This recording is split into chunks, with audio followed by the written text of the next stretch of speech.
Bollywood silver screen presenting wonder women 1984। वक्त होता है सन 1984 का, जहां पर डायना प्रिंस यानी कि वंडर वुमेन को दिखाया जाता है, जो वॉशिंगटन डीसी के एक म्यूजियम में आर्कियोलॉजिस्ट के तौर पर काम करती है। साथ ही जब भी इंसानों को, दुनिया को उसकी मदद की ज़रूरत होती है तो वो वहां पर वंडर वुमेन बनकर सबकी मदद भी करती है। कोई नहीं जानता कि डायना प्रिंस ही वंडर वुमेन है। वंडर वुमेन आज भी स्टीव को याद करती है, जिससे वो प्यार किया करती थी, जिसने सन 1918 में वर्ल्ड वॉर 1 के वक्त में दुनिया को एक बहुत बड़े विस्फोट से बचाने के लिए खुद अपनी जान दे दी थी। वहीं दिखाया जाता है कि कुछ लुटेरे एक ज्वेलरी शॉप के अंदर जाकर वहां से बहुत पुरानी और बहुत एंटीक चीजें लेकर निकल जाते हैं, पर तभी वहां पर वंडर वुमेन आ जाती है। वो इन सबको सबक सिखाती है और इनसे ज्वेलरी हासिल करके पुलिस को सौंप देती है। अब जिस म्यूजियम में डायना जॉब करती है, उसी म्यूजियम में एक नई एम्प्लॉय आती है जिसका नाम बारबरा है। वो एक जियोलॉजिस्ट और क्रिप्टो जियोलॉजिस्ट है। उसका नेचर बहुत शाई होता है, इसीलिए वो किसी से भी बात नहीं करती। पर जब उसकी मुलाकात डायना से होती है तो इन दोनों की जान पहचान हो जाती है। तभी इनकी सीनियर यहाँ पर आती है और वो बताती है कि 2 दिन पहले कुछ लुटेरों ने कुछ एंटीक चीजें चुराई थी, जिसे वंडर वुमेन ने पुलिस को सौंप दिया था।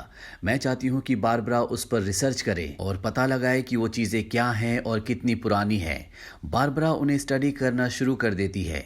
यहाँ पर डायना प्रिंस भी होती है और तभी इन्हें एक लकड़ी के बॉक्स के अंदर एक अजीब सा पत्थर दिखता है, जो कि हजारों साल पुराना होता है।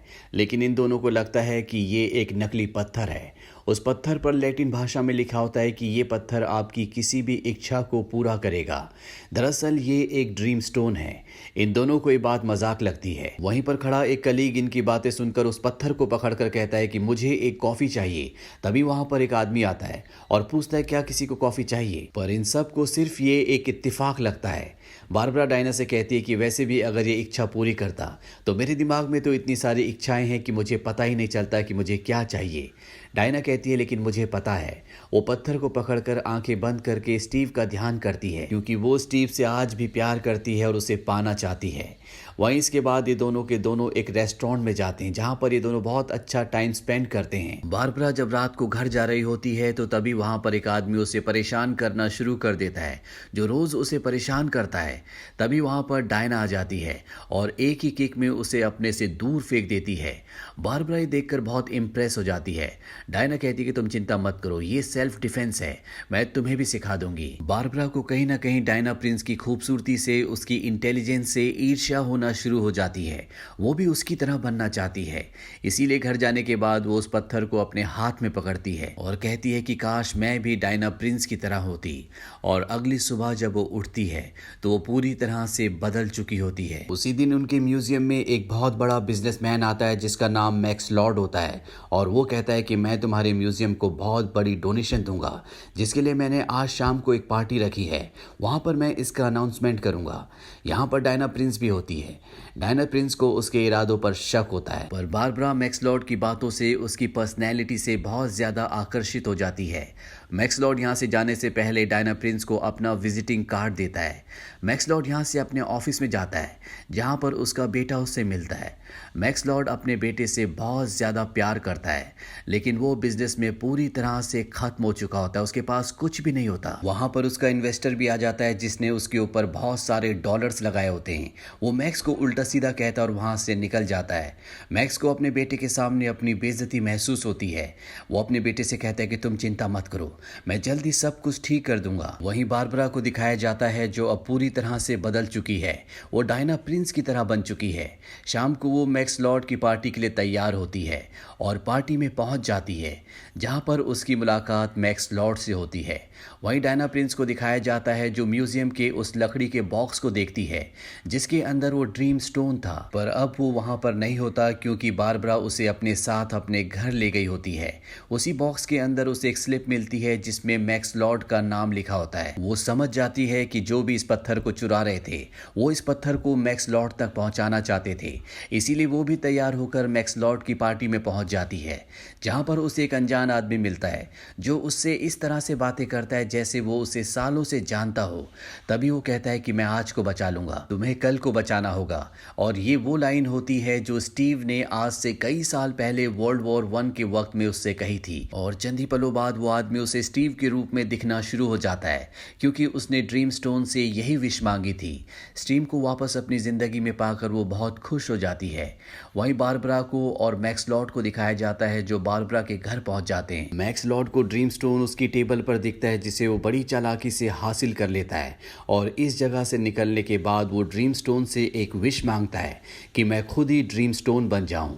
इसके बाद ड्रीम स्टोन उसके अंदर समा जाता है, यानी कि ड्रीम स्टोन की सारी शक्तियां उसके अंदर समा चुकी है। वहीं डायना प्रिंस को जब ये बात पता चलती है कि ड्रीम स्टोन अब मैक्स लॉर्ड के पास है, तो वो स्टीव के साथ मिलकर उसके ऑफिस जाती है, जहां उसे पता चलता है कि मैक्स लॉर्ड अब कायरो गया है। ऑयल के सबसे बड़े बिजनेसमैन, जिसे ऑयल किंग भी कहा जाता है, उससे ऑयल का सौदा करने के लिए ये दोनों भी कायरो के लिए निकल पड़ते हैं। वहीं मैक्स लॉर्ड को दिखाया जाता है जो ऑयल किंग से सौदा करता है। वो कहता है कि तुम मांगो, कोई भी तुम्हारी इच्छा हो, मैं तुम्हारी उस इच्छा को पूरा कर दूंगा। ऑयल किंग कहता है कि मेरी इच्छा को कोई पूरा नहीं कर सकता, मेरी पुरखों की जमीन मुझे वापस चाहिए। मैक्स लॉर्ड कहता है कि तुम्हें तुम्हारी जमीन वापस मिल जाएगी, पर बदले में तुम्हारा सारा ऑयल मेरा। ऑयल किंग उस पर हंसता और कहता है कि तुमने आने में एक दिन देर कर दी, मैंने कल ही सारा ऑयल सऊदिया को बेच दिया है। मैक्स लॉर्ड कहता है कोई बात नहीं, तो तुम्हारी पूरी सिक्योरिटी, पूरी आर्मी मेरी। इसके बाद वो उसकी सिक्योरिटी को लेकर यहाँ से निकल जाता है। हमें कायरो में दिखाया जाता है कि वहां पर बहुत ऊंची ऊंची दीवारें बनकर खड़ी हो जाती हैं, ताकि कोई भी उसके पुरखों की जमीन के अंदर एंटर ना कर सके। पर मैक्स लॉर्ड उसकी सारी सिक्योरिटी लेकर यहाँ से निकल गया है, इसीलिए उसके पास सुरक्षा के लिए कुछ भी नहीं। मैक्स लॉर्ड जब पूरी सुरक्षा के साथ यहाँ से गाड़ी से निकल रहा होता है, तो डायना प्रिंस जो स्टीव के साथ कायरो पहुंच गई होती है, वो उसे देख लेती है। वो अपने वंडर वुमेन के रूप में आकर उस पर हमला कर देती है। और जब वो मैक्स लॉर्ड के पास पहुंचकर उससे पत्थर के बारे में पूछती है, तो वो कहता है कि पत्थर तुम्हारे सामने है। उसे कुछ भी समझ में नहीं आता। हालांकि वंडर वुमेन उसे पकड़ने की, उसे रोकने की कोशिश करती है, लेकिन उसकी सिक्योरिटी बहुत ज्यादा होती है, इसीलिए वो उसका सामना नहीं कर पाती। साथ ही उसकी पावर्स भी अब कम हो रही होती है। इस बारे में उसे कुछ भी समझ नहीं आता। वहीं कायरो में, यानी कि मिस्र में, बड़ी बड़ी दीवारें खड़ी होने के बाद दुनिया के बहुत सारे देश उसके खिलाफ हो जाते हैं।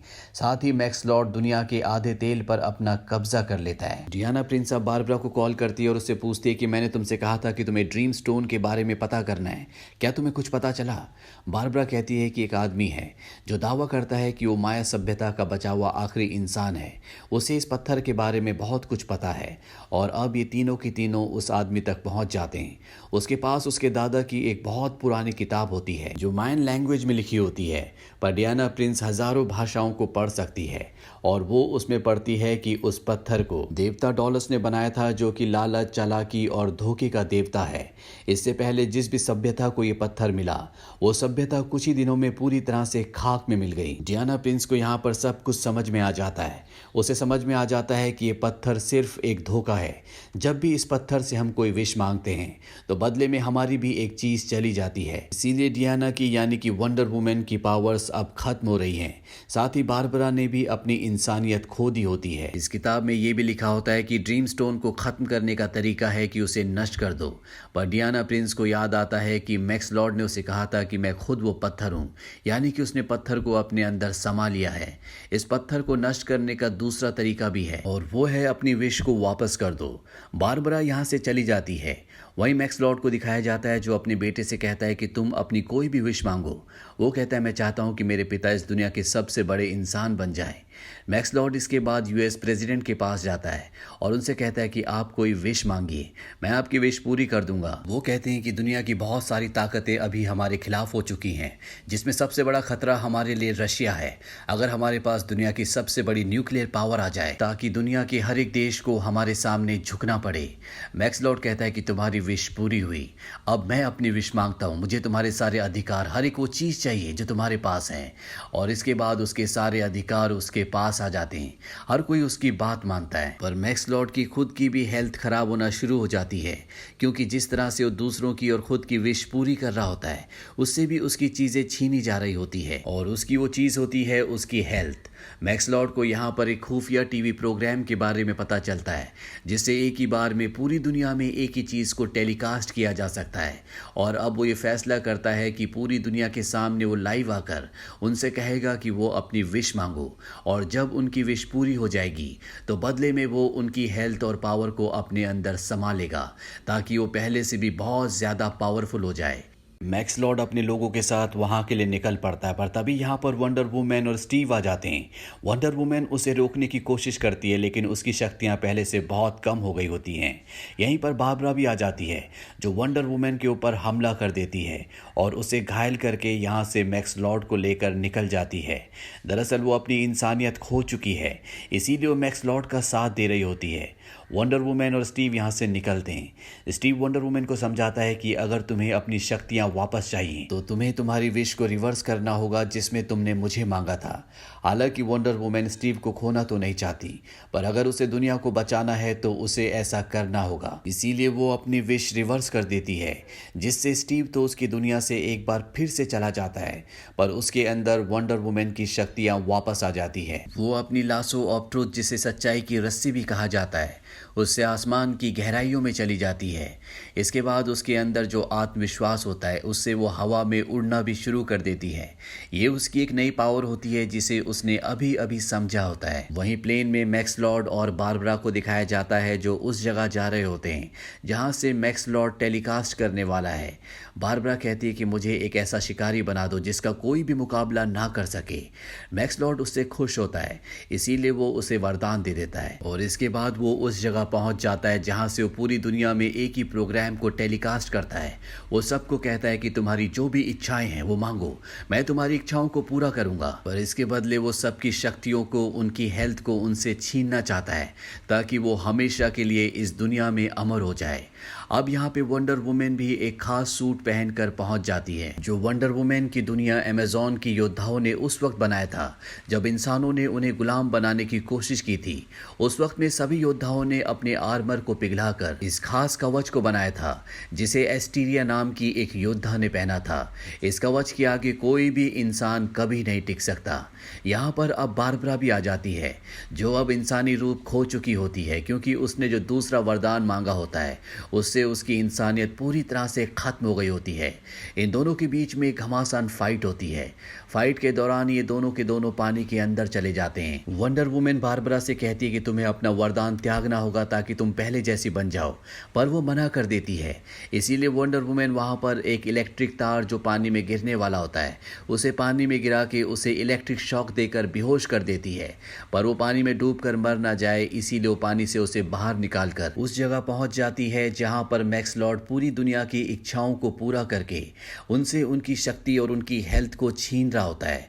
वंडर वुमेन उस पर हमला करने की कोशिश करती है लेकिन अब वो इतना शक्तिशाली हो चुका होता है कि वो उसके आसपास भी नहीं पहुंच पाती। इसीलिए वो अपनी लासो ऑफ ट्रुथ यानी कि सच्चाई की रस्सी से मैक्स लॉर्ड के पैर को बांध देती है और पूरी दुनिया से जुड़ जाती है। वो पूरी दुनिया से कम्युनिकेट करना शुरू करती है।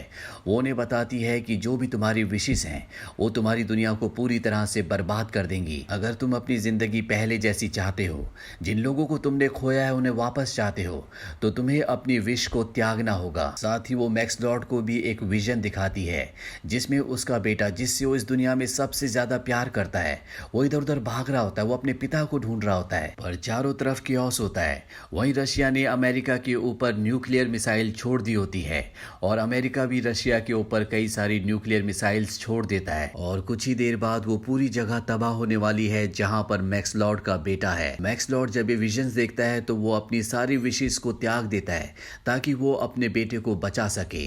वहां पर यूएस प्रेसिडेंट को भी दिखाया जाता है जो अपनी विशेष को त्याग देते हैं। दुनिया में जितने भी लोग होते हैं सब के सब अपने विशेष को त्याग देते हैं। जो मिसाइल्स यूएस के प्रेसिडेंट की विश से अपीयर हुई थी वो अपने आप ही ब्लास्ट हो जाती है, गायब हो जाती है। साथ ही मिस्र की वो दीवार जिससे दुनिया में एक बहुत बड़ा विवाद हो गया था वो भी अपने आप ही गायब हो जाती हैं और इस तरह से एक बहुत बड़ा युद्ध होने से टल जाता है। मैक्स लॉर्ड को दिखाया जाता है जो भागता हुआ अपने बेटे के पास जाता है और उसे अपने गले से लगा लेता है। बारबरा ने भी अपनी विश त्याग दी होती है, इसीलिए वो भी पहले जैसी बन जाती है। दुनिया अब पहले जैसी हो जाती है। क्रिसमस के दिन दिखाया जाता है कि डियाना प्रिंस के पास वो आदमी आता है जिस आदमी के शरीर में उसे स्टीव दिखता था। वो उससे पूछता है, क्या मैं तुम्हें जानता हूँ? डियाना कहती है कि हाँ शायद। इस कहानी के पोस्ट क्रेडिट सीन में हमें दिखाया जाता है एस्ट्रिया को। एस्ट्रिया अमेज़न की वही योद्धा है जिसने आज से हजारों साल पहले वो आर्मर, वो फ्लाइंग सूट पहना था जिसे अमेज़न की सभी योद्धाओं ने अपने आर्मर को पिघलाकर बनाया था और अब वो डियाना प्रिंस के पास है। दरअसल वो इंसानों के बीच में अब इंसान बनकर ही रहती है। इसी के साथ ये फिल्म, ये कहानी यहीं पर खत्म हो जाती है। ये फिल्म साल 2020 में रिलीज हुई थी। IMDb पर इस फिल्म की रेटिंग है 5.4। इस फिल्म का बजट था $200 मिलियन और बॉक्स ऑफिस पर इसने कमाई की थी $167 मिलियन की। उम्मीद करते हैं कि ये कहानी आपको पसंद आई होगी।